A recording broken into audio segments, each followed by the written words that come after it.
Thank you, Mr. Chairman. No potato questions. Ambassador Tai, welcome back to Congress.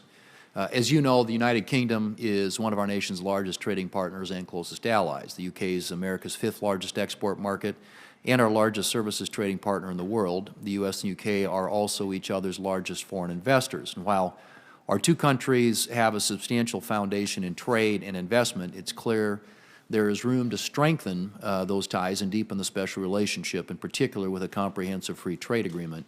A new U.S. UK trade agreement would build upon the common values and interests of our two countries, and in doing so, help reduce costs for American consumers, improve supply chain resilience with a trusted partner, and open new markets for U.S. producers, including products in my home state of South Dakota. Important groundwork's already been laid, including the bilateral negotiations initiated by President Trump toward a trade agreement and the U.S.-UK dialogue on the future of Atlantic trade initiated by President Biden to improve economic cooperation.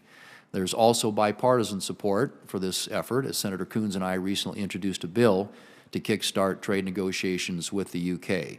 And with the recently announced Windsor Framework, which provides a pathway on post-Brexit trading arrangements in Northern Ireland, and in which President Biden supports, the timing couldn't be better to re-engage with the UK on a trade agreement. But as with any trade agreement, I should say, it will require presidential leadership and a committed USTR to move the ball forward. So my question, Ambassador, is will you commit to strengthen the U.S.-UK trade relationship, in particular by undertaking steps to negotiate a comprehensive trade agreement with the UK? Senator Thune, on the first part of your question, I absolutely commit to working to strengthen this relationship, and have been doing so for the last 2 years.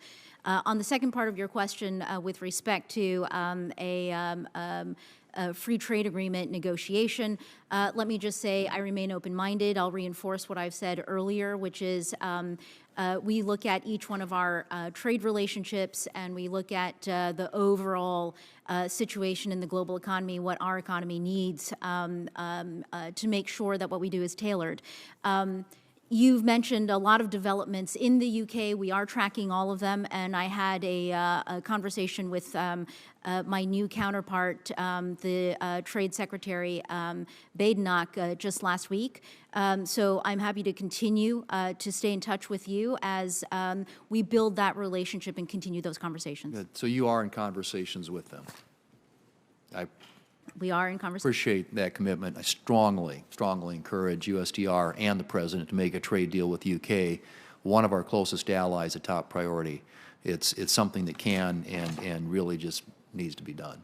USTR continues to push the Indo-Pacific economic framework. You've heard some of my colleagues talk about that, which is presumably about reinforcing America's presence in the region and offering an alternative to China's influence. The problem is that IPEF doesn't achieve much of either. And while there may be areas of potential, what remains glaringly absent, in my view, are tangible benefits related to market access. And if the U.S. doesn't meaningfully engage in the Indo-Pacific, I'm concerned that South Dakota farmers and ranchers and all American businesses simply won't be able to compete on a level playing field. Without market access, enforceable commitments, and a binding approval from Congress, IPEF partners may also start to question America's commitment to trade and look elsewhere. Meanwhile, China is aggressively pressing forward a trade agenda, whether it's in the Asia-Pacific, Africa, Latin America, or just earlier this week reaffirming economic ties with Russia, which again entails a lot broader significance. So given the economic and geopolitical interests at stake, I again strongly urge USTR to be more ambitious and bolster America's presence in the region.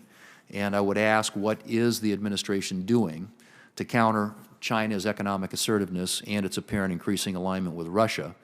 And when will we see tangible progress? Well, in terms of the Indo-Pacific Economic Framework, and I'm conscious of the time that I have left, let me just make a couple points. One is that we're making quite a bit of progress there. Since launching this last May, we've had a ministerial in-person in September, and we just concluded our second negotiating round in Indonesia, with the third one announced in Singapore in 2 months. To your point about, and let me just reinforce that our partners are extremely excited to have us back in the region, and they are very, very deeply engaged. On your market access point, let me just make this comment, which is the traditional approach to free trade agreements being comprehensively tariff liberalizing has led to winners and to losers. While it has been, I believe, in general, very good for our agricultural producers, the other swaths of our economy very much feel like the playing field is not level. When we look at the brittleness and the vulnerabilities, especially with respect to concentrations of supply in our supply chains, we are keenly aware of the need for us to bring a more resilient approach to our trade engagements.